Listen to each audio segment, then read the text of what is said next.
One. अब हम जा रहे हैं स्टार्ट करने कैटालिसिस, जो हमारा नेक्स्ट टॉपिक रहेगा। So next topic is catalysis.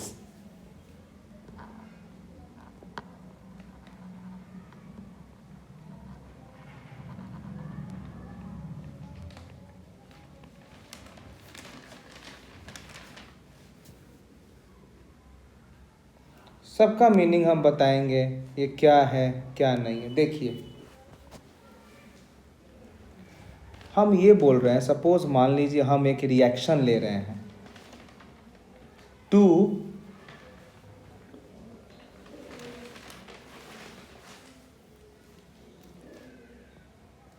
KClO3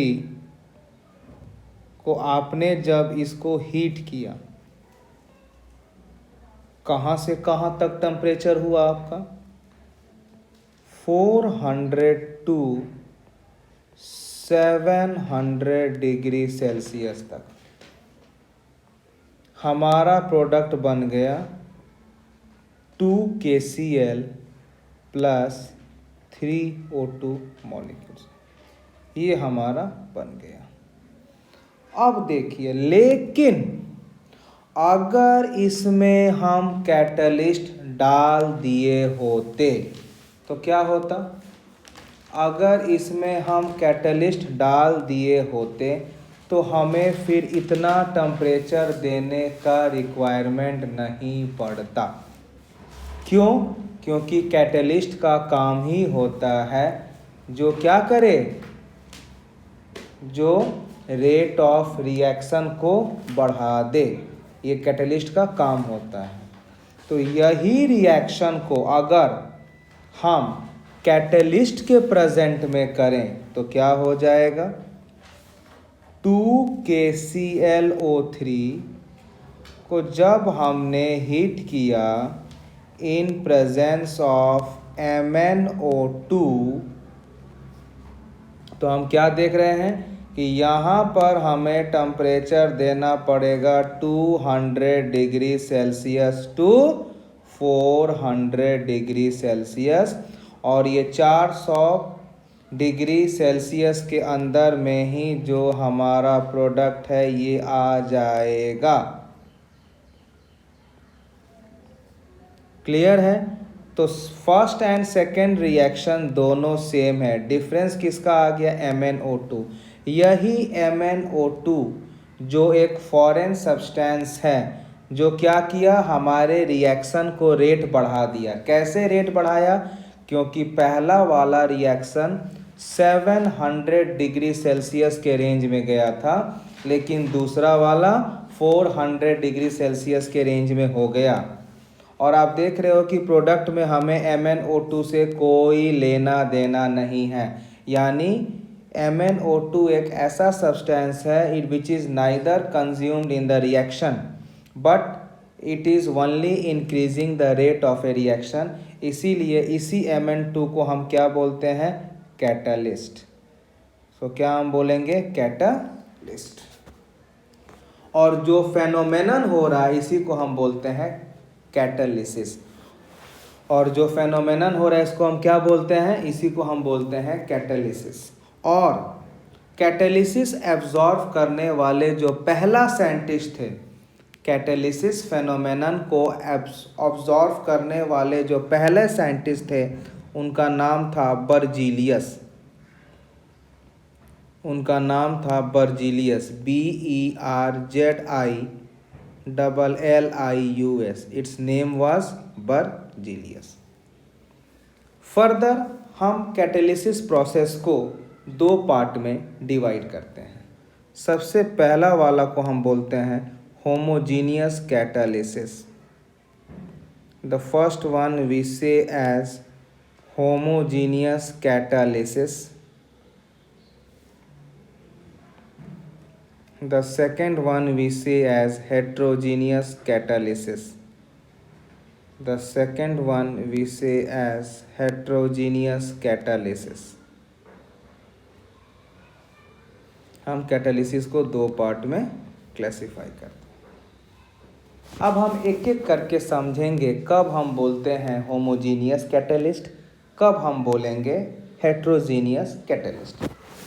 ये ऑलरेडी आप लोग केमिकल काइनेटिक्स में आप लोग को बहुत सारा आइडिया मिल गया होगा। होमोजीनियस कैटलिस्ट का मतलब क्या होता है कि जहाँ पर जो आपका रिएक्टेंट है एज वेल एज जो आप कैटलिस्ट ले रहे हैं, they all are in same phase, either दोनों गैस में हो, दोनों लिक्विड हो, दोनों सॉलिड हो। और what is the meaning of heterogeneous? Heterogeneous का मतलब होता है जहाँ पर reactant as well as catalyst they both are in different phase. मतलब मान लो कि अगर एक सॉलिड में है तो दूसरे को लिक्विड में, अगर एक लिक्विड में है तो दूसरा गैस, मतलब इनकी फेज सेम नहीं होना चाहिए। तो ऐसे कंडीशन में हम क्या बोलेंगे? Heterogeneous catalyst. आया समझ में? चलो हम इम्पॉर्टेंट आपको रिएक्शंस देंगे जो आपके एग्ज़ाम के लिए बहुत बहुत इम्पॉर्टेंट है। क्लियर? चलो सबसे पहला हम जा रहे हैं बात करने regarding homogeneous catalysis. The first I am going to follow is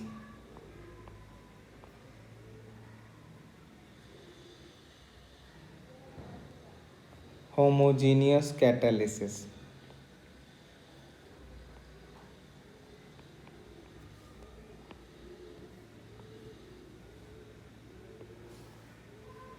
इसमें हमने क्या बोला आपका कि जो आपका रिएक्टेंट है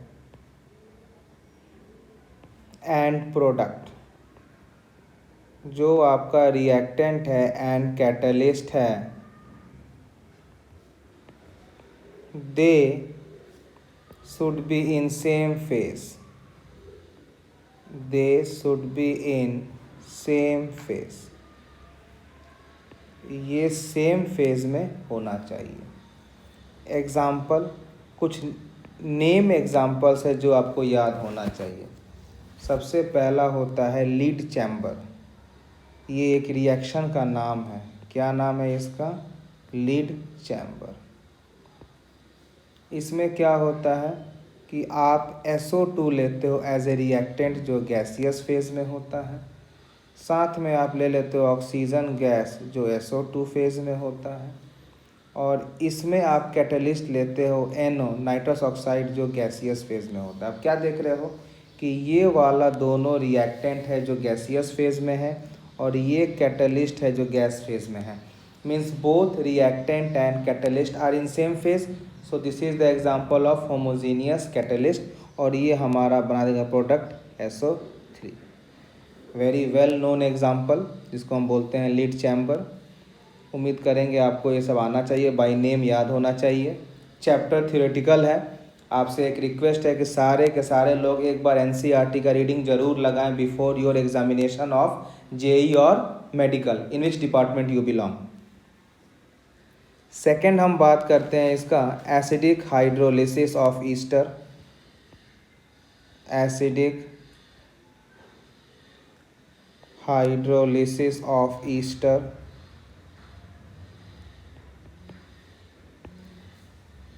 इसमें क्या होता है, आप ईस्टर ले लेते हैं CH3 COO C2H5 जो आपका एक्वस या लिक्विड फॉर्म में हो। इसमें आप ले लेते हो वाटर जो लिक्विड फॉर्म में है, और कैटलिस्ट में आपने ले लिया एसिड जो एक्वस फॉर्म में है।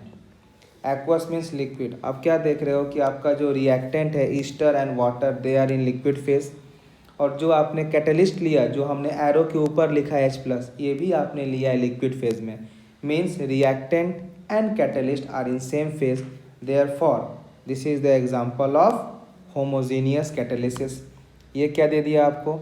ये आपको दे दिया CH3 COOH aqueous plus C2H5OH aqueous. Next well known example इसमें आता है inversion of cane sugar. Inversion of cane sugar.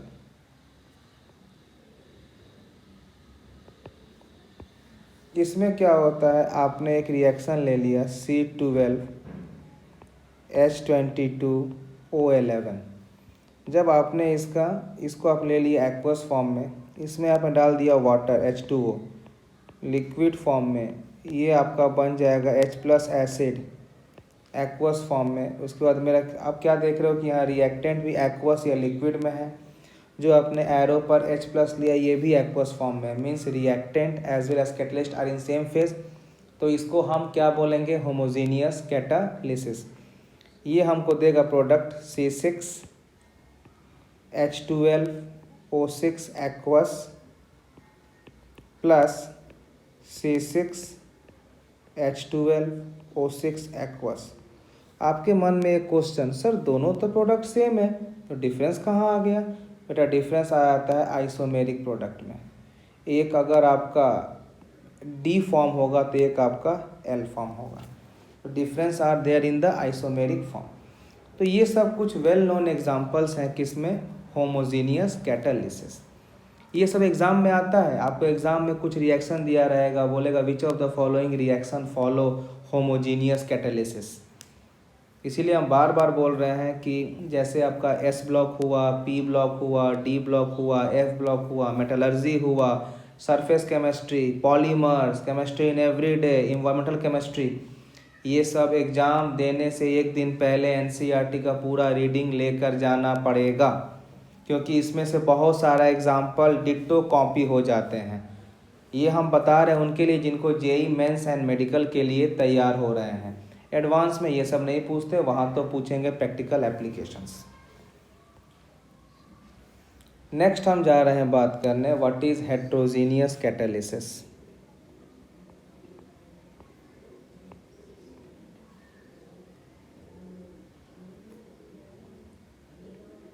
Heterogeneous catalysis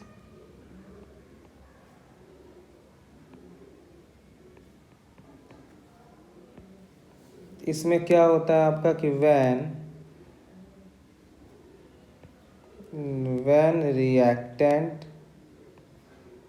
and catalyst are in different phase,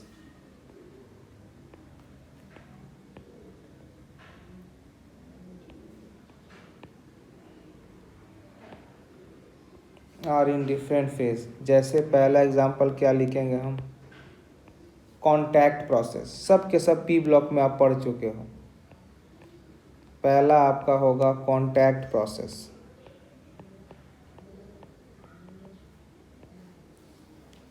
इसको क्या बोलते हैं, कॉन्टैक्ट प्रोसेस में क्या होती है, SO2 gas combines with O2 gas in presence of platinum solid, ये देता है SO3। अब क्या देख रहे हो, अगर मैं इसकी बात करूँ तब क्या देखा, जो आपका रिएक्टेंट है ये गैसियस फेज में है, जो कैटलिस्ट है वो सॉलिड में है। तो क्या reactant and catalyst are in same phase? No, they are in different phase, क्योंकि रिएक्टेंट गैस में है और प्लेटिनम सॉलिड में है। तो इस प्रोसेस को क्या हम बोलते हैं, हेट्रोजीनियस कैटालिसिस। यानी आपको समझ में आ गया, अब आप देख के बोल सकते हो। दूसरा जो आता है आपका Haber's process, very important process for the manufacture of ammonia.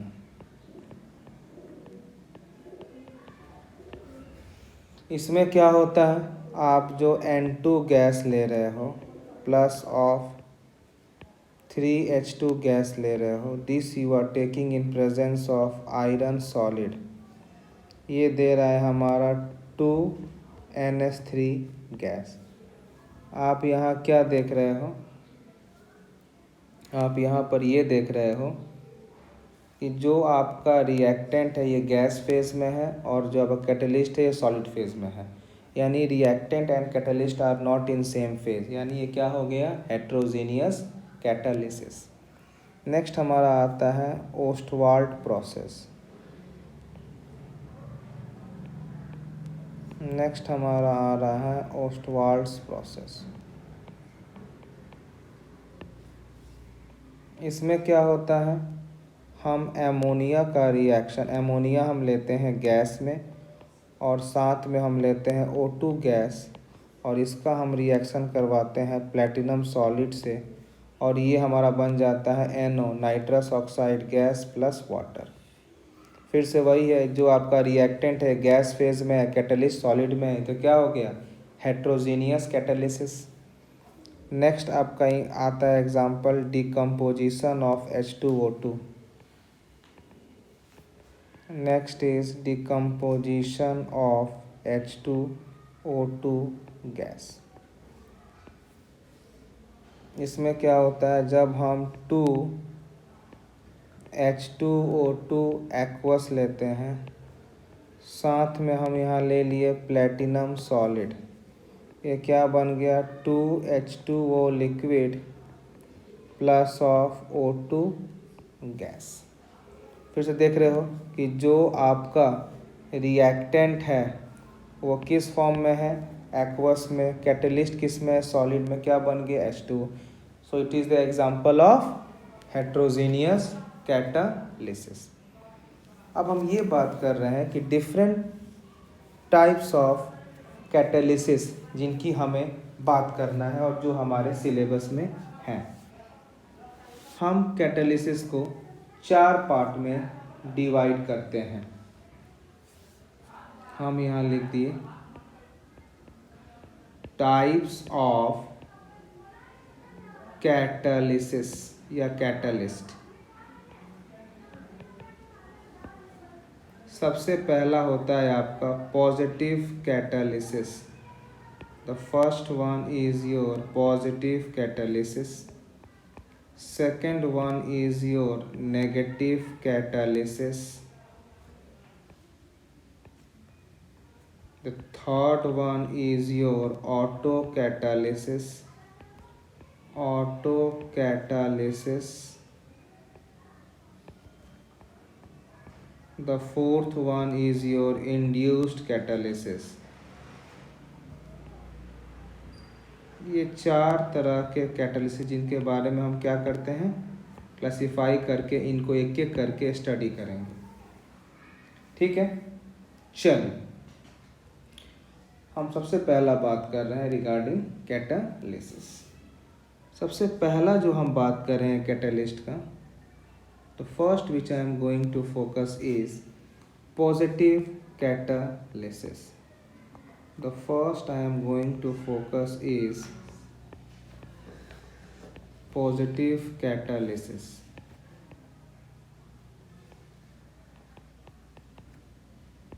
अब देखिए, नाम ही है पॉजिटिव, मतलब वो कैटालिस्ट जो रेट ऑफ रिएक्शन को बढ़ा दे। तो हम क्या बोलेंगे इसमें, those catalyst which increases the rate of reaction, which increases the rate of reaction। दूसरा हम बात करते हैं what is negative catalyst। What is negative catalysis. तो इसका काम क्या होगा, जो वो कैटालिस्ट जो रेट ऑफ रिएक्शन को डिक्रीज कर देते, क्या लिखेंगे, which decreases the rate of reaction, which decreases the rate of reaction. जैसे आपको पता है कि हाइड्रोजन पेरोक्साइड H2O2 जब बनता है तो कुछ देर के बाद ये अपने आप वाटर और O2 में टूट जाता है, अपने आप डिकम्पोज हो जाएगा। तो H2O2 के डिकम्पोजिशन को रोकने के लिए हम ग्लिसरीन को यूज़ करते हैं एज ए नेगेटिव कैटलिस्ट। जैसे हम क्या बोल रहे हैं, अगर मान लो अगर हमने H2O2 लिया एक कंटेनर में, कुछ देर आप छोड़ देंगे तो ये इमीडिएट बन जाएगा 2H2O प्लस ऑफ O2। लेकिन अगर आपने H2O2 ले लिया और इसमें आपने डाल दिया ग्लिसरीन, तो ये बहुत देर के बाद में टूटेगा H2O प्लस O2। मतलब विदाउट कैटलिस्ट इस रिएक्शन का रेट बहुत फास्ट है। लेकिन जब सेकेंड वाला भी सेम रिएक्शन है, जैसे आपने ग्लिसरीन यूज़ किया, इसका रेट ऑफ रिएक्शन बहुत ही स्लो हो गया, यानी ग्लिसरीन जो रेट ऑफ रिएक्शन को बहुत स्लो कर दिया is acting as a negative catalyst. The third one which I am going to focus, that is autocatalyst या autocatalysis। autocatalysis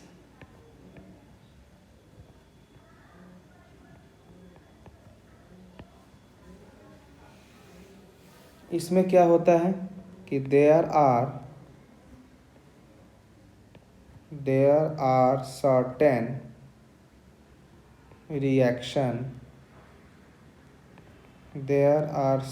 reactions which are slow in start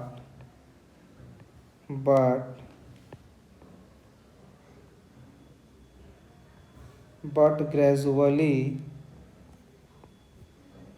these rate increases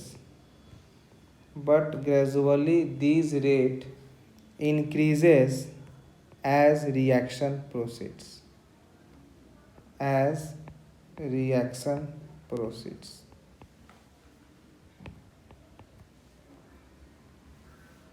तो हम finally इसको क्या बोल सकते हैं कि reaction in which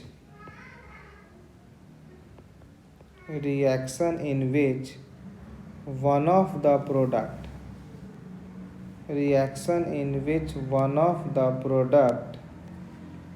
act as catalyst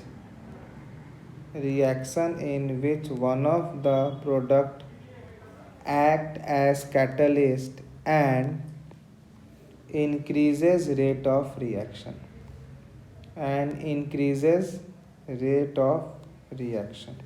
इसी को हम क्या बोलते हैं,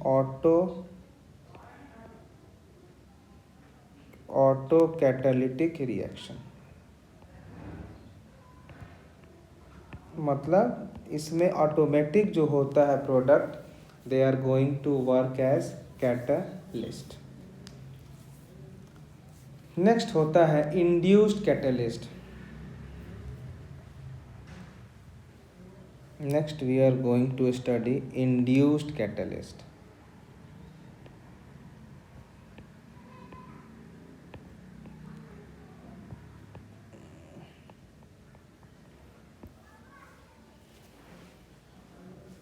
जैसे मान लो इसको हम क्या बोलते हैं, जैसे मान लो कोई आप एक रिएक्शन कर रहे हो, ठीक है, तो अब उस रिएक्शन बहुत धीरे हो रहा है, तो हम क्या करते हैं उसमें एक और दूसरा रिएक्शन मिला देते हैं ताकि हमारा रिएक्शन का रेट बढ़ जाए, तो इसी को क्या बोलते हैं, इंड्यूस्ड कैटलिस्ट। इसमें हम कैटलिस्ट नहीं यूज़ करते हैं, हम एक रिएक्शन में दूसरे रिएक्शन को इंड्यूस कर देते हैं। कैसे, समझो।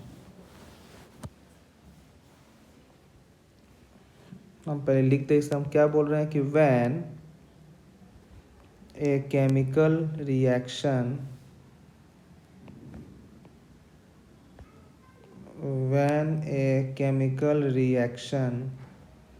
induce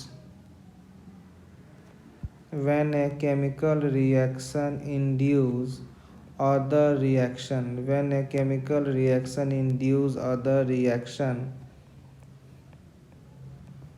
then it is known as induced catalysis। जैसे अगर हमने एक रिएक्शन ले रहा है, जैसे मान लो हमने एक रिएक्शन लिया Na2SO3, इसमें हमने पास किया O2, तो ये बन गया Na2SO4।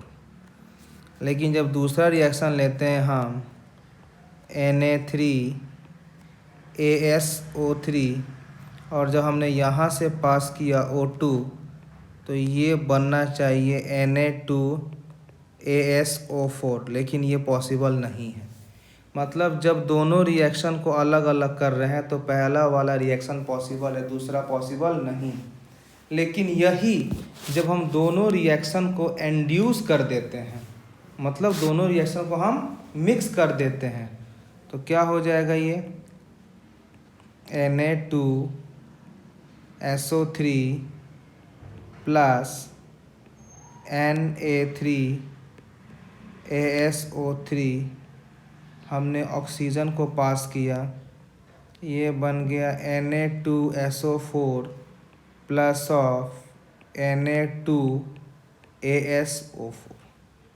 आप देख रहे हो ना, इंडिविजुअल में reaction was not possible, but when you are going to mix both the reaction then Na2ASO4 is possible. तो इसी को हम क्या बोलते हैं, इंड्यूस्ड कैटालिस्ट। है समझ में? चलिए, अब कुछ इम्पॉर्टेंट टर्म्स हैं जो हमें कैटलिस्ट में जानना चाहिए कि क्या होता है। तो you give the heading some important terms related to catalysis.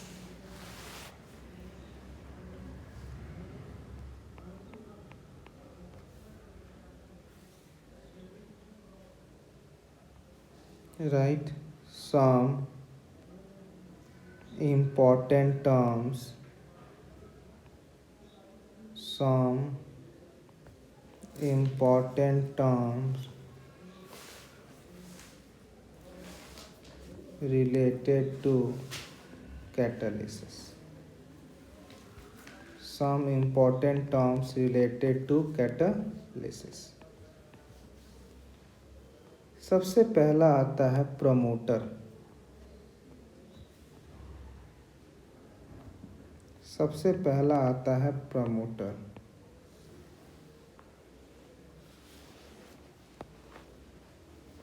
अब प्रमोटर क्या होता है पहले समझो। प्रमोटर ये होता है जो कैटलिस्ट नहीं होता है, लेकिन क्या करता है, कैटलिस्ट के एक्टिविटी को बढ़ा देता है। प्रमोटर आर दो substance which itself is not a catalyst but it increases the activity of a catalyst is known as promoter. So what I can say regarding promoter, those substance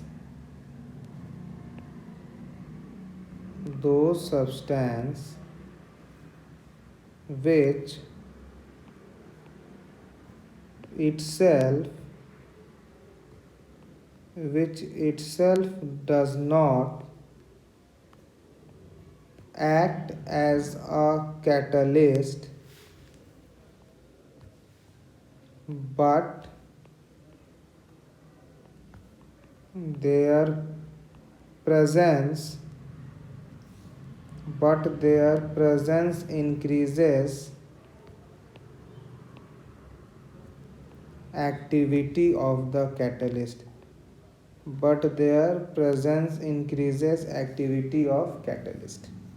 इसी को हम क्या बोलते हैं, प्रमोटर। एक reaction के through आपको explain करते हैं। जैसे मान लीजिए हैबर्स प्रोसेस, N2 गैस को आपने रिएक्ट किया 3H2 गैस से।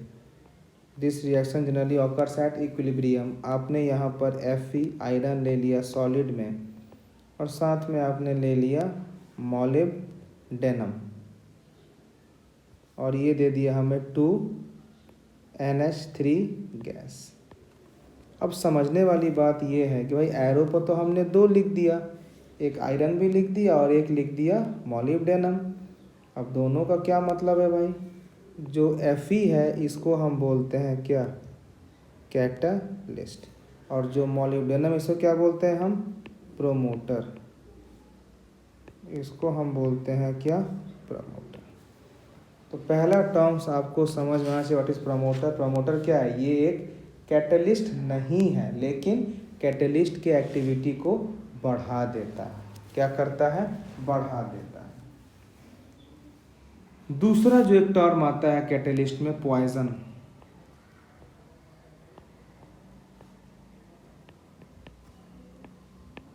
पॉइजन का मतलब ही होता है जहर। पॉइजन का काम क्या आता है, जो आइदर जो आइदर रेट ऑफ रिएक्शन को डिक्रीज कर दे और destroy the activity of a catalyst. तो पॉइजनस क्या करता है, डिक्रीज और destroy the activity of a catalyst, the activity of a catalyst। जैसे हमने एक रिएक्शन ले लिया N2 गैस, इसको हमने रिएक्ट किया 3H2 गैस से, आयरन हमने लिया और नीचे ले लिया H2S गैस। अब यहाँ पर जो एमोनिया बनेगा बहुत स्लो प्रोसेस में बनेगा। अब आप देख रहे हो कि हमने एरो पर दो चीज़ ले लिया, एक लिया आयरन, तो आयरन क्या हो गया, ये हो गया कैटालिस्ट, एक हो गया H2S, ये क्या हुआ, ये हो गया आपका पॉइजन। क्लियर है। चलो अब हम बात करते हैं कि what is the characteristics of catalyst reaction. इसके कैरेक्टरिस्टिक्स क्या होते हैं, ये भी कभी कभी एग्ज़ाम में पूछ देते हैं कि अब इनके बहुत अच्छे खासे कैटलिस्ट हैं, हम एक एक करके आपको डिस्कस कर देते हैं, लेकिन उसके बाद भी हम बोलेंगे कि आप NCERT बुक को ज़रूर पढ़ना, छोड़ना मत उसको। चलिए सबसे पहला पॉइंट लिखिए, characteristics of A catalytic reaction.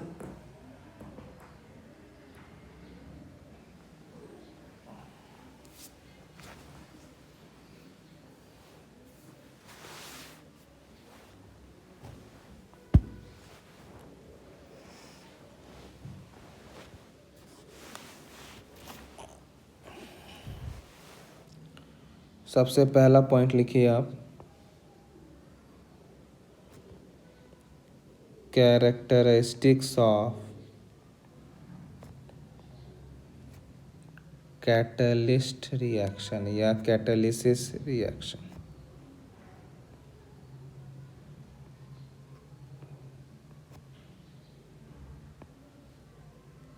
चलो हम एक एक पॉइंट करके उसको फोकस करेंगे।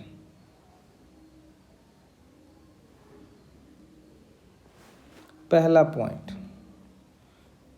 Catalyst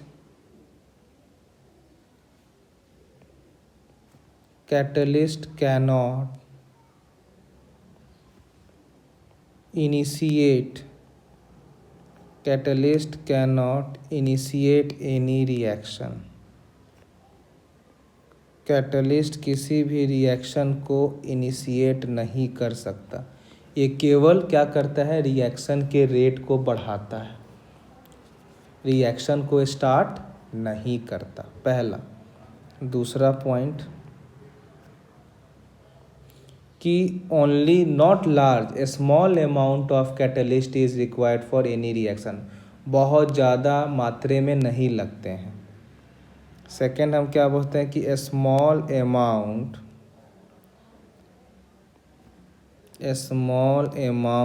of catalyst is required, a small amount of catalyst is required for any chemical reaction,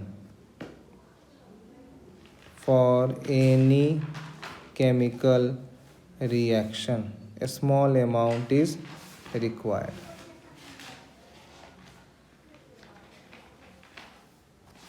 Third, during the end of a reaction the quantity and quality of catalyst remains unchanged। Third point, क्योंकि catalyst reaction में consume नहीं होता, during the end of the reaction catalyst remains unchanged। catalyst remains unchanged.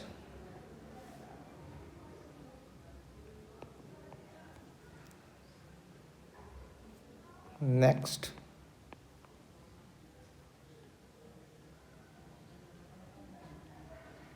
catalyst does not change. Catalyst does not change energy level of reactant and product. Catalyst आपके energy level of reactant and product के phase को change नहीं करता है.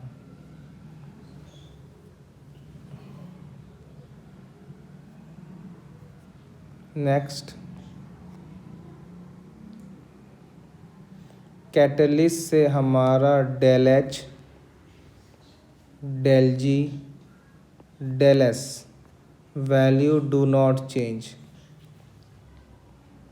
इन presence of catalyst my del H, del G and del S value does not change. Why? Because all of these three are state function which depend only on the initial and final stage. ये उस पर नहीं depend होता कि आपका process किस path से आया है. ये केवल इसी पर डिपेंड करता है कहाँ इसका इनिशियल था, कहाँ इसका फाइनल था. इसीलिए कैटलिस्ट डेल एच मतलब एंथैल्पी, डेल जी मतलब चेंज ऑफ गिव्स फ्री एनर्जी, डेल एस मतलब चेंज ऑफ एंट्रोपी, इनको डिस्टर्ब या इनको चेंज नहीं करता है. नेक्स्ट, कैटलिस्ट हमारा इक्विलिब्रियम कांस्टेंट को भी चेंज नहीं करता है.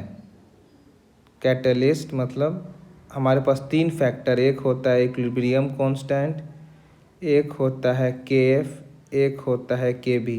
तो कैटलिस्ट में हमारा इक्विलिब्रियम कांस्टेंट भी कांस्टेंट रहता है, लेकिन के एफ जिसको हम बोलते हैं rate of forward reaction and K B rate of backward reaction, ये दोनों का दोनों चेंज हो जाता है. क्लियर है? Next, in presence of catalyst, catalyst के प्रेजेंस में के इक्विलिब्रियम बहुत ही लेस टाइम में अचीव हो जाता है. इन प्रेजेंस ऑफ कैटलिस्ट के equilibrium is achieved in less time. Less time में के इक्विलिब्रियम क्या करता है? अचीव हो जाता है. Next, catalyst changes the reaction mechanism. Changes the reaction mechanism, ये किसी भी रिएक्शन का जो स्टेप होता है जिसको हम बोलते हैं मैकेनिज्म, उसको चेंज कर देगा. क्यों? क्योंकि कैटलिस्ट का काम क्या है? एक अल्टरनेटिव पाथ प्रोवाइड करने का, और बाद में प्रोडक्ट के फॉर्म में ये बाहर भी निकल जाएगा. तो क्या करेगा?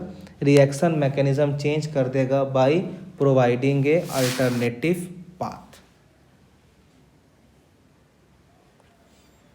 नेक्स्ट, कैटलिस्ट क्या करता है? जनरली रेट ऑफ रिएक्शन को बढ़ाता है. कैटलिस्ट क्या करता है? जनरली ये किसी भी रेट ऑफ रिएक्शन को क्या करता है? बढ़ा देता है.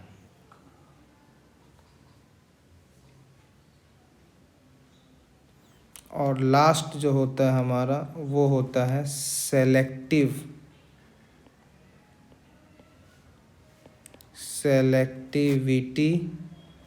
Of catalyst. Selectivity of catalyst, इसका मतलब क्या होता है कि कैटलिस्ट क्या करता है? हर रिएक्शन को एक पर्टिकुलर पाथ, एक पर्टिकुलर डायरेक्शन प्रोवाइड करता है ताकि वो पर्टिकुलर प्रोडक्ट बनाए. कैटलिस्ट क्या करता है? हर रिएक्शन को एक पर्टिकुलर पाथ प्रोवाइड करता है, जिससे क्या होता है कि हमारा एक पर्टिकुलर डायरेक्शन में प्रोडक्ट आए. नहीं तो क्या हो जाएगा? फिर जो हमें प्रोडक्ट चाहिए फर्स्ट स्टेप में, वो आएगा थर्ड स्टेप में, और जो चाहिए थर्ड स्टेप में वो आएगा लास्ट स्टेप में। तो कैटलिस्ट हमें सिलेक्टिव पाथ भी प्रोवाइड करता है। तो ये पूरा का पूरा क्या हो गया रिगार्डिंग हमारा कैरेक्टरिस्टिक्स ऑफ कैटलिस्ट। अब हम बात करते हैं कुछ mechanism theory of a catalyst. Next I am going to focus on